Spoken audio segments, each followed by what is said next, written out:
Hey everybody, it's Dave here, and we are live watching. We're coming up on the 2-minute warning.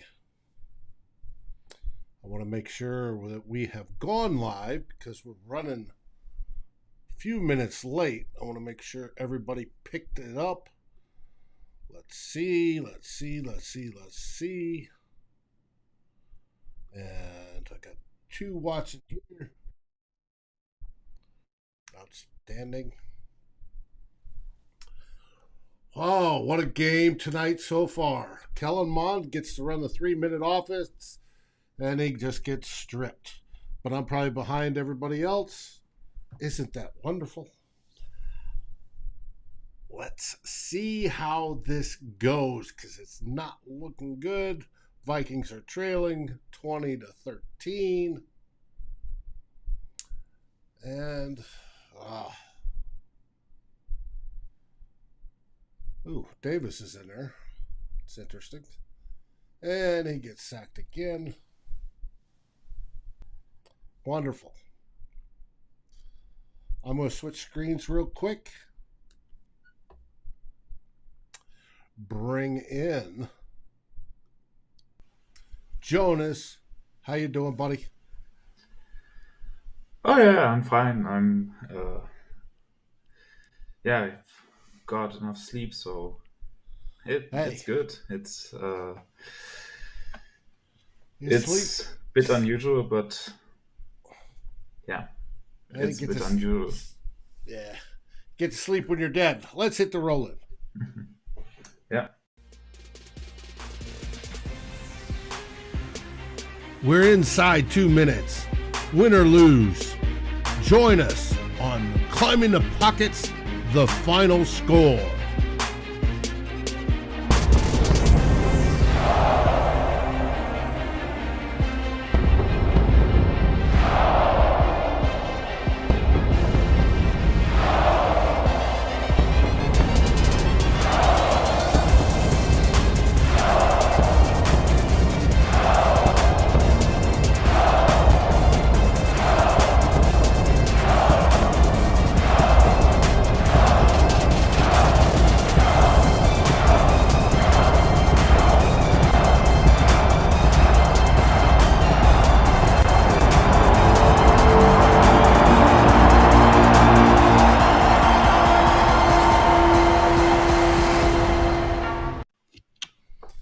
And we're back. We're inside. Well, we still haven't hit the 2-minute warning. No, we hit it. We're at the 2-minute warning, and Jonas Stärk over from Germany is joining us this evening. How you doing, buddy? Yeah, I'm fine. I would say good morning because it's 6 a.m. here. But yeah, it's been fun. It's very good to have football back again, and I didn't. I was just a little bit surprised to see the Vikings backed up against their own end zone because I didn't see what happened. Yeah. Oh, it was a couple of sacks and deflected pass. Yeah, they got him there. One of the sacks was a strip sack, but they recovered. It's so you've watched the whole game up until this last minute or so. What are your impressions so far? I mean, there's not much much unexpected stuff going on. I mean, we knew that the depth isn't great, and we've seen only depth players this preseason at all. We didn't see a lot of starters, which was expected, and the results have been like we should have expected. And yeah, um, there are some positions where we can be a little bit more optimistic. I think the depth on the interior offensive line is good for a change, which is something we haven't said in like I don't know how many years. But otherwise, there are not many positions where the Vikings are deep, and it shows. Hmm. I I agree with you there, but that's probably the case with most teams that depth across the board is lacking because there just isn't that many good players in the league. There's You hope that the step down in depth, the guys behind are, just barely a small step, but it generally doesn't happen and you have big steps. We saw it today on the offense. The offense, without that first line in there, it was bad. Obviously, without Kirk Cousins, it was bad. Sean Mannion looked like Sean Mannion. Kellen Mond looks like Kellen Mond. He'll give you a beautiful pass, down the right side to ISM and float it in absolutely perfectly. And then he botches the next pass, rolling out to his left, missing the tight end where there's three defenders there. And all he had to do was look off to his right, and he had open players. It is what it is. The defense didn't look as sharp this week. I don't know. Thanks, Matt. It does. I don't know if it's because when T.Y. McGill went out early with ankle injury, I don't know if that was part of it. Troy Dye went out with a foot injury. Not Troy Dye actually was playing decently up until that point, but the whole second string defense didn't look good. Caleb Evans would overcommit and get caught out of position. It's just, we didn't have Booth in there because he's out due to an injury. It just didn't look good. I look forward in 2 weeks to finally see the ones work. On top of that, you had Kevin O'Connell on the offensive side and Ed Donatel on the defensive side calling the most vanilla of vanilla plays in their playbooks that they could find. And where Denver was doing some stunts and stuff, the Vikings couldn't handle it. It was bad. And John, yes, you are 100% correct. Tackling was poor tonight. Was there anything in particular that you focused on? What's your highlight of the game? Oh, my highlight.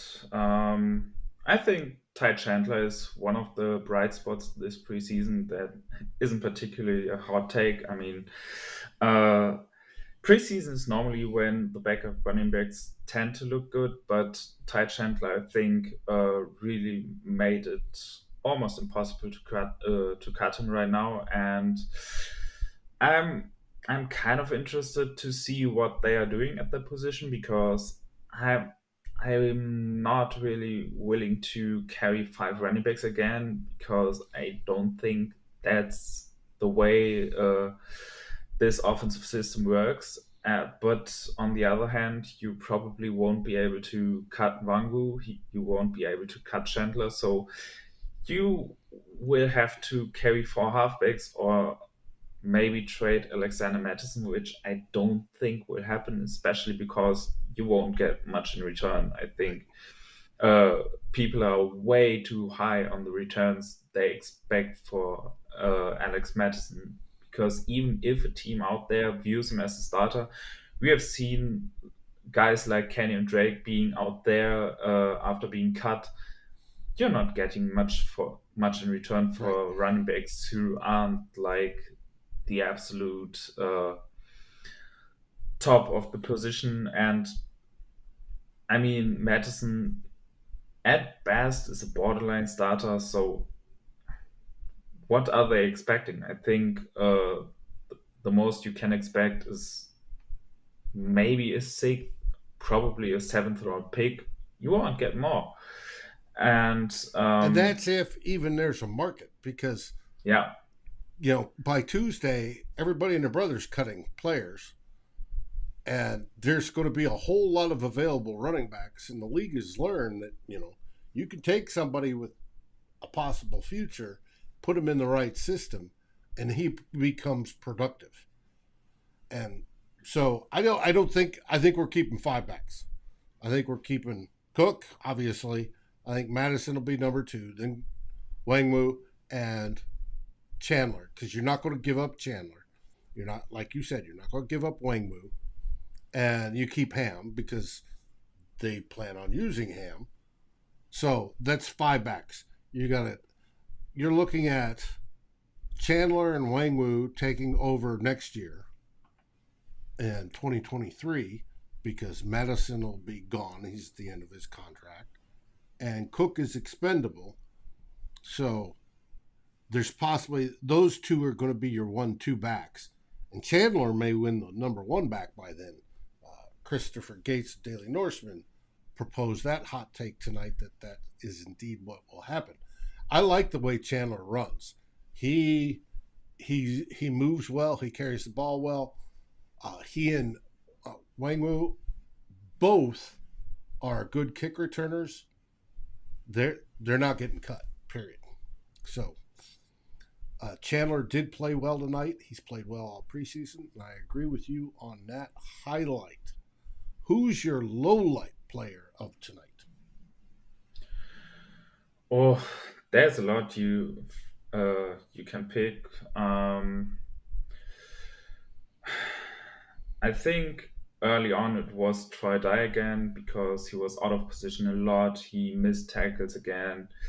One player who won't make the roster, which jumped off the screen in a negative way a lot, was Mike Brown, the safety, number 37. Like, if you see a safety a lot and always on the bad side of plays, it's just a bad sign. And Mike Brown was like out of position on literally every play I saw him on screen. And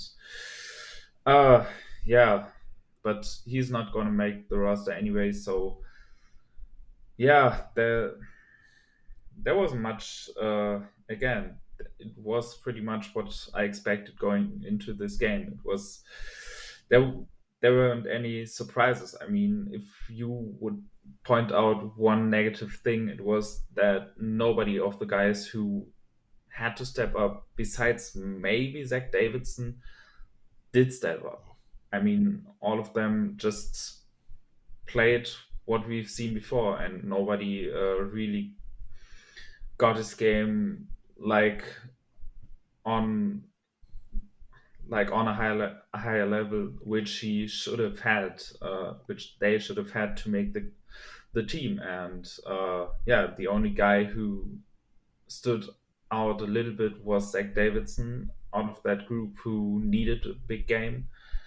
But even that was like, okay, some dump offs, some nice moves after the catch, but again, that's a lot of stuff that we all knew he is capable of doing. We didn't see a lot of the things where he struggled, and yeah, that's like the most negative thing about this. There weren't any guys who showed anything new, anything more positive than we expected, and it kind of makes predicting the final roster easier because there are not many bottom of the roster guys who stood up and said, well, you can't get around me.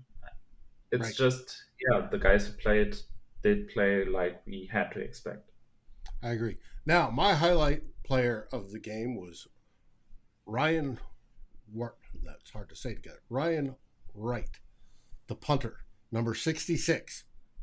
He was just booming them, and he had some awesome punts. He had only one roll through into the end zone after he placed it on the 5, and he was just outstanding. The only thing I disagree with the NFL is they're going to make him change his number. I like seeing him in the number 66. But he had a good game. The absolute stinker of the game was Timon Paris. He got a lot of reps at left tackle, and he just absolutely stunk it up. He will be cut without a doubt. He won't be offered a practice squad slot. I don't think. I think he's going to be next at, Best Buy telling people, hey, you can buy this computer or that phone over there. And it's unfortunate that dreams do come to an end here in the next few days for some of these players. Actually, a lot of them. So he was bad. Matt Anderson asked about Oli Udo. Oli did okay, but he wasn't in there a whole lot of time. I did find it interesting that Jesse Davis started at right guard, and then I saw Jesse Davis at a different position later and not doing so well.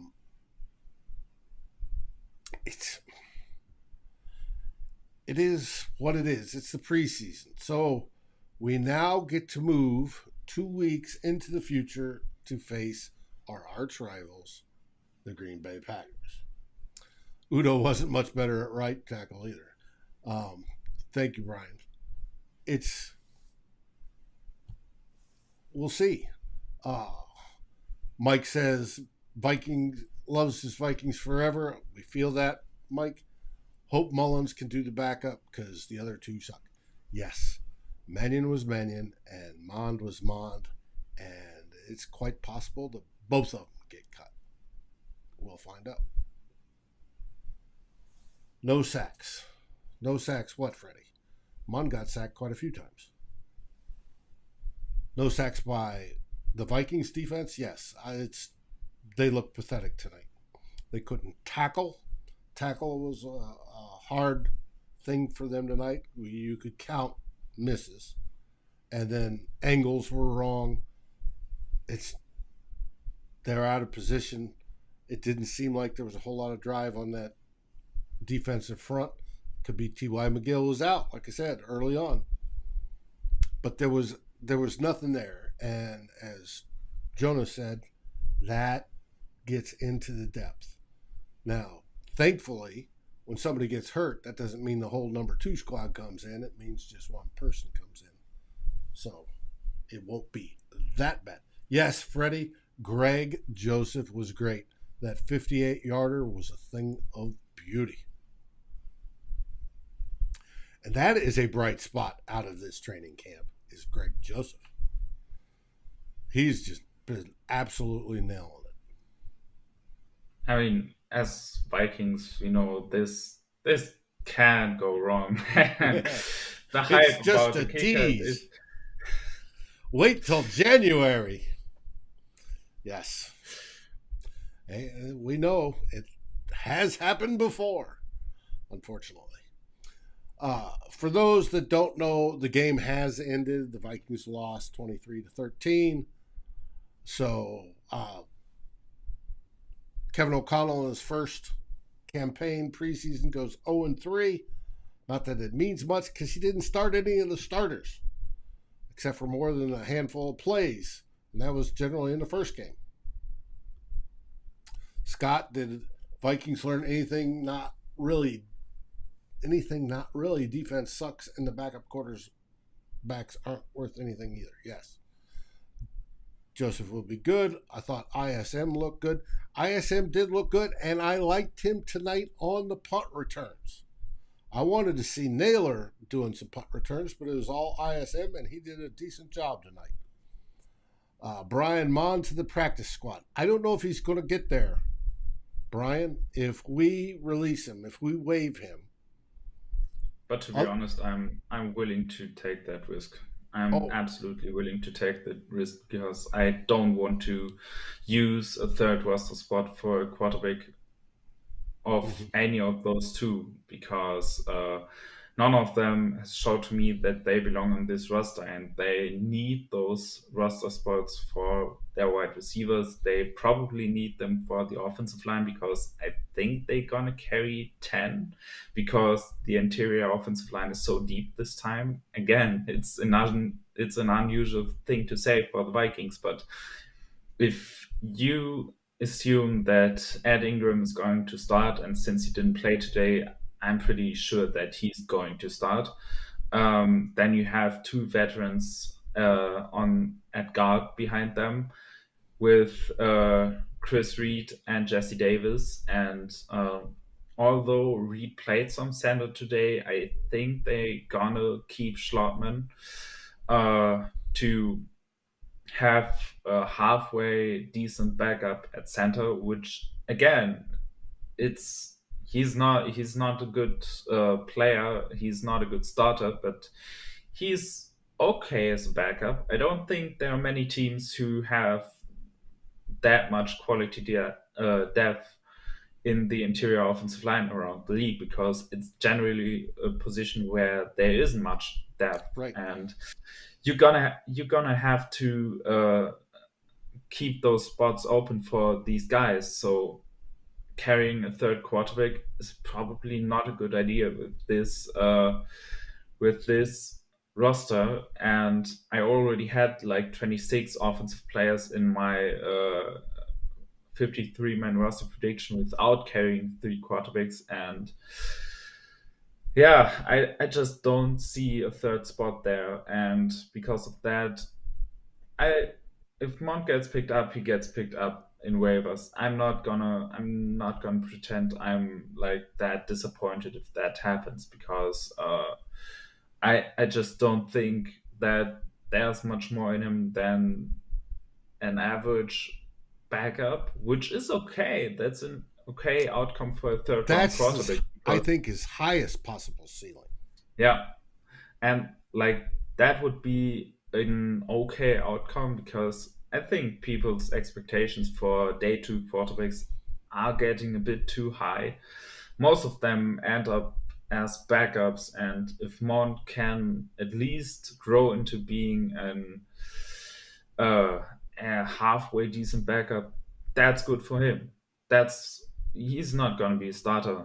I mean, I think we can say that right now, but um, yeah, I don't think he did enough to secure that third roster spot. And if he gets to the practice squad, great. Give him another year. But if he gets picked up, it's okay. Well, and I think if we waive him, if he gets picked up and goes to another team, that's fine. If he clears waivers and then becomes eligible for a practice squad, he may select a different practice squad just because we cut him and he may say, I want to go different place, restart, blah, blah, blah. So I think he's gone no matter what. We'll find out. Yes, we've got discussion here about needing good centers like we had in Jeff Christie and Matt Burke. I agree. Uh, Kirk Loudermilk back in the day. Expect that to be a focus next draft. I would expect it. I fully think they're going to move Sokol to the practice squad. He's a candidate and try to groom him. We shall see how that goes, but it may be one of those priorities along with quarterback in the 2023 draft. There's go ahead.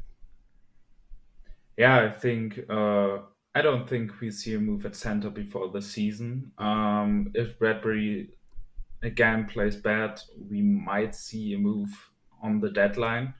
One of the guys I think could be a focus on those moves actually played against the Vikings today, which is Graham Glasgow, who is on a fairly expensive deal with the Broncos, and he's not going to start probably because I mean Cushenberry is the starting center, and he's currently listed as the backup left guard behind Dalton Reisner, who absolutely has his spot locked. So as long as there are no injuries, I think the Broncos at least would listen to some offers. Although, of course, they also want to have that versatile depth, but they could save like $3 million if they move him and get some decent draft compensation.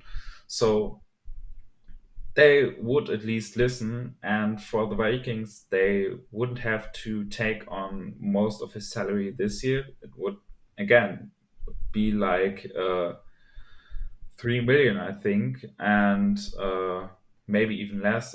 I'm not sure. And next year they can just cut him without any guarantees. Next year, Glasgow would have a cap hit of like 11 million, so it's a no-brainer. So if you want to have that bridge this year and then select a center relatively early next year, like Graham Glasgow would probably be the best case scenario you can get. Mm-hmm. And when it comes to, John asked about J.C. Tretter, whether the Vikings could patch things up. I think Kwesi, knowing the whole situation with Tretter, I don't think that's going to happen. There, you can go the conspiracy theory route that the league is blackballing him because he's the president of the players union. That's possible, but I think it's more Kwesi knows exactly what his knee looks like because of going through all that last year and just doesn't want to take that risk, even though he played every single game. I think the only reason his position at the NFLPA is a factor is because he just can't afford to take a bad contract. Like, that's the only thing that influences this, because as the head of the NFLPA, he just can't be on the wrong end of a bad contract. Take a veteran minimum. And yeah, like something like that. Maybe some injury per game signing bonus, like the Vikings used a lot this year. Like, those are things which greatly benefit the team, and I don't think as the head of the NFLPA you want to be part of this. You want stuff like this out of your contract, so you as a player in this case can take such a contract. Also, Tretter earned a lot of money throughout his career, so he probably also is not willing to put his health, which already is not in a great shape right now, on a risk for, I don't know, like $2 million. Why would he? There's no reason for that. Like, every time I read stuff about veteran players playing for vet minimum because they are still free agents, I'm like, no, they're not gonna take such a deal. Like, players like this have earned their money. They are pretty set. They don't have to do this again. So they will wait for the right opportunity. They will wait for the right offer. And that's what JC Tretter, if he is even willing to return out of his retirement, which he announced like a couple days ago, this is not stuff they are going to take. They are not just playing for pennies. It's not going to happen, even though they are free agents at this point. Freddie, from everything I read, Irv Smith was practicing with the team this week, and he will definitely be ready for week 1. Not to worry on that front. There's does anybody watching have any questions you want to put out there real quick? Because we will answer them. Like Freddie's question, to be an example. I can tell you what's coming up this week. Monday, we're going to have the Real Forno show with Tyler Forness. I'm sure he's going over this game. We may even have some cuts by then. He will be discussing it. We'll find out. We'd ones, Jack. Is it just me, or does Mon seem really immobile for a guy who's supposedly mobile? The online wasn't good, but there was zero elusiveness. He has been described as a robot coming out of Texas A&M. Does what you see this season change that opinion of him? To me, that's him. Does he have the ability to be more athletic? Absolutely. Does he? No. I just don't think he has the instincts, and that's in a lot of in a lot of ways. He also doesn't throw with a lot of anticipation. He's just a see it, hit it guy, which is the reason why he is late on a lot of this timing stuff. And with the mobility and this stuff, it's the same. He at times he shows what he is capable of doing physically, but he just doesn't have the instincts to do it consistently and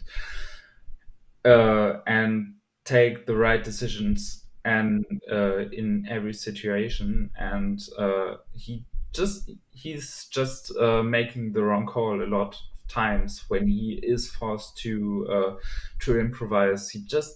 It's just not his game, despite his physical tools. Brian asks, 8 or 9 O line on the final 53. 9 or 10. That was. It's not going to be 8. Yeah, my answer was 9 or 10. On mine, if you watched two old bloggers earlier today, I had 9 on mine, and some people were even wondering it could be 10. If you keep Oliudo, it's going to be 10.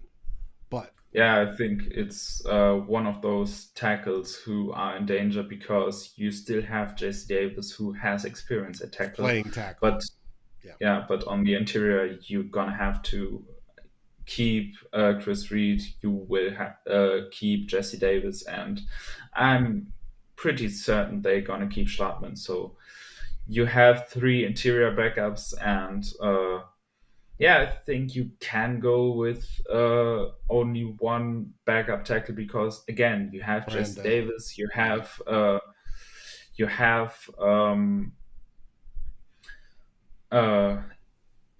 Ezra Cleveland, who has played tackle. So there are guys who have that experience. So you can probably get by with just one backup at that position. So probably 9, maybe 10. Freddie asks, is Wyatt Davis making the 53? No. That's a big That's really trick. Yeah. Nope.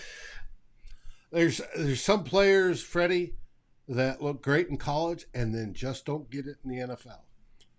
Wyatt Davis happens to be one of those, unfortunately. And I think I was lower on him coming out of college than many guys.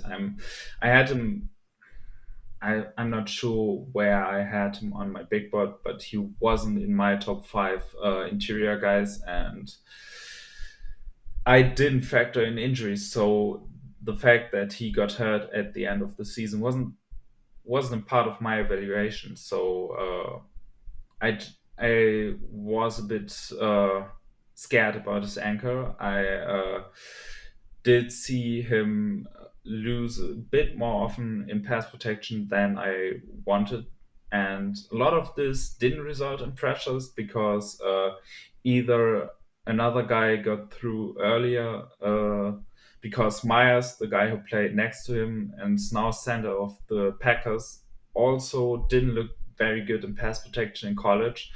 But again, the Packers somehow have a lot of luck with offensive linemen, so of course he turned it around at least a bit.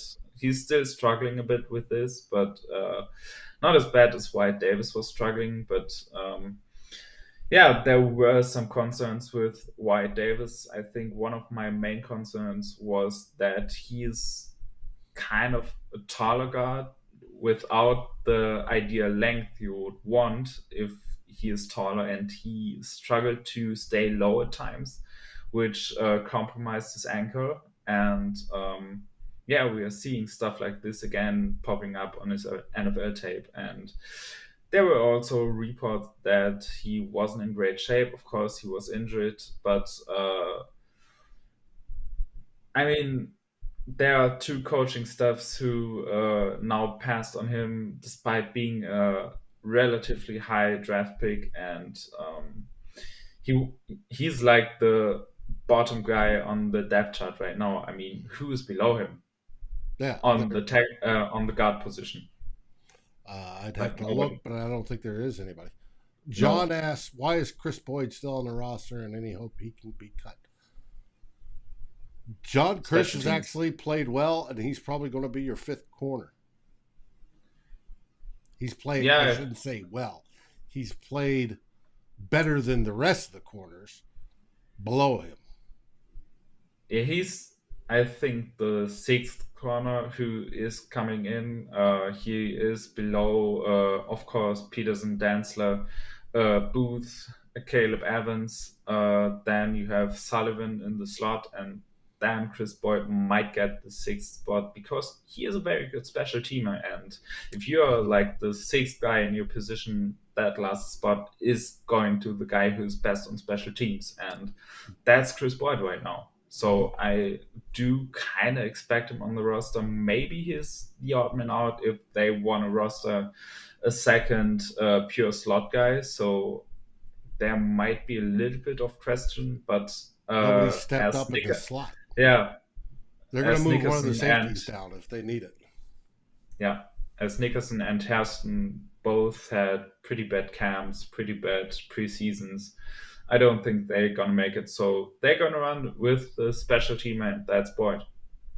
Freddie asks, the Vikings are presently 40-1 to win the Super Bowl. Are those fair odds in your opinion?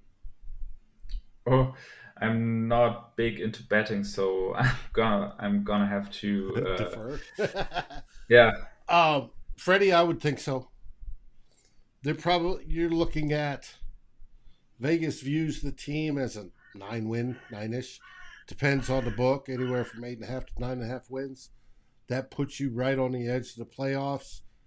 They don't view it as a great possibility to win and go the long way.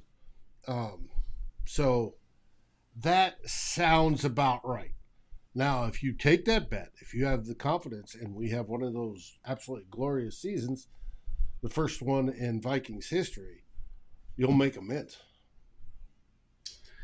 I mean, I think with if Vegas puts the Vikings at like nine, a little bit over 9 wins, I might want to take the over because the schedule might do the Vikings some favors because they don't face a lot of good quarterbacks, they don't face a lot of good pass defenses, so there are some factors playing for the Vikings in the regular season. But I'm not gonna take any Super Bowl bets at this point. Brian asks, what does the depth look like at inside linebacker? Obviously, Ooh. we have Eric Kendricks and Hicks as our starters. Brian Asamoah is probably number 3, but who's behind him and how many do you keep? Four. I'm gonna keep four guys. I don't think there are any more guys worth rostering, and I struggle even keeping Troy Dye on the roster. But he's just that fourth guy who is gonna make it because you're gonna have to roster a fourth guy, and that's pretty much it. I think Brian Asamoah had his moments, but I think he hit his floor today. He got stuck on blocks too long on multiple Mm-hmm. occasions. But obviously, he is the number three guy, and I think he has a lot of potential going forward. But he is not going to play a lot this year. I hope Hicks and Kendricks can stay healthy because depth behind that just doesn't look good. Right. And I on my 53 cut Dye but kept Lynch for that 4th spot. But they're going to keep 4 no matter what. Joseph asked, did Jalen Twyman play himself off the 53? I think so, but that's me. Yeah, and I'm not sure if he ever had a time where he was in. I think he was practice squad bound pretty much from the get go. You could argue to keep him if T.Y. McGill wouldn't have had that kind of preseason that he had, because McGill is already 30 years old. So if he didn't play that good, he probably Right. would be the guy out because of the age. But since he was one of the few guys who really stepped up this preseason, I think he is pretty much locked to make this roster, and you also have Bullard who will make it, and Armon Watts, and I think Lynch is the sixth guy who's gonna make it, who is the only interior defensive lineman who's gonna make the roster who did play today. The other guys all set out. Bullard was out.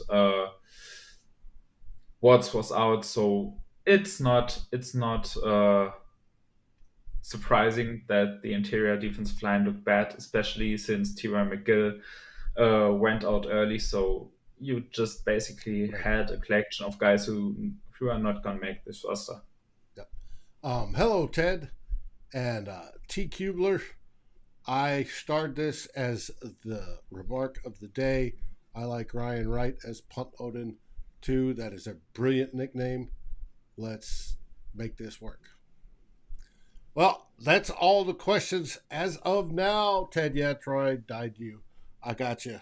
He did that to quite a few of us. What we've got ahead, like I said, tomorrow we have Tyler Forness and the Real Forno Show. Joseph coming with one last question. Do you think Zach Davidson played his way onto the 53-man roster? I'll let you answer that, Jonas. I'm not sure if this was enough today. I think he gave himself enough of a shot to not just rule him out today immediately, because I probably would have ruled it out before the game, but I still think it's less than 50% of a chance. I think, of course, Smith is the number one. Johnny Munt was always going to be that number two guy, and I think you're gonna keep Ellison because he is such a good run blocker, and I don't think Zach Davidson at this point gives you enough to get Ellison out because of all the mistakes he made earlier this camp, this preseason, all the drops he had. There's still too many holes in his game to just put him in over a capable run blocker like Ellison. I agree with you. They keep 3. I hope Nick Muse makes the practice squad. So let's see. Thanks, Terry. On Tuesday, we've got Tanishka Maskar. She will be joining me for a Vikings Daily Sit Rep as we go over the cuts. The player cuts. That will be a longer show than the last two, but we will go over that. Wednesday, we have Vikings Happy Hour. And then next Saturday at the regular time, we should have 2 old bloggers to discuss all of that happened this week. Well, guys, we went 0-3 in the preseason. It shouldn't really mean much. We've got real football coming up in 2 weeks. We can't wait. Have you got anything else to say there, Jonas? No, not really right now. It's getting the light is getting out today. The sun is getting up. It's going to be a beautiful day in Germany this Sunday. Yeah, I'm going to drive to game like 1 hour because I'm part of the officiating crew today. So it's gonna be fun, but I'm gonna be able to get like 2 or 3 hours of sleep before I have to get out. But yeah, it was fun. It was fun to again see NFL football back. And as the football season in Germany comes to an end right now because it's summer season, the American football season is beginning. So it's just the good thing about being in Germany is you have football like the whole year. It's NFL in the winter and college football, of course, and then as soon as that ends, you just have football right on your doorsteps, although it's on a much, much, much, much lower level. Mm-hmm. Ted wants to know where in Germany you're from because he goes over there 1, 2, 3, 4 times a year. It's near Dortmund, that region. It's my home city is called Witten, which is not very well known, despite the fact that it has like 100,000 citizens. But since it's between like Dortmund, Bochum, Essen, and bigger cities, it's just not very well known. It's yeah. Okay, cool. Joseph says time for eggs and schnitzel. That does sound good. Too evil to hope. Time to trade for Jordan Love. He's got green and gold paint all over him. With that, what do we say? Skol Vikings. Skol Vikings! Thanks for watching, everyone.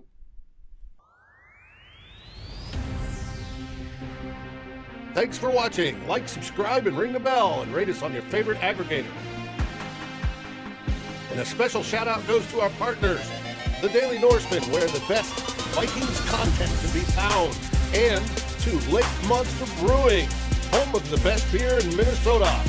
This has been a Climbing the Pocket and SB Nation's Daily Norseman broadcast. Skol, everybody.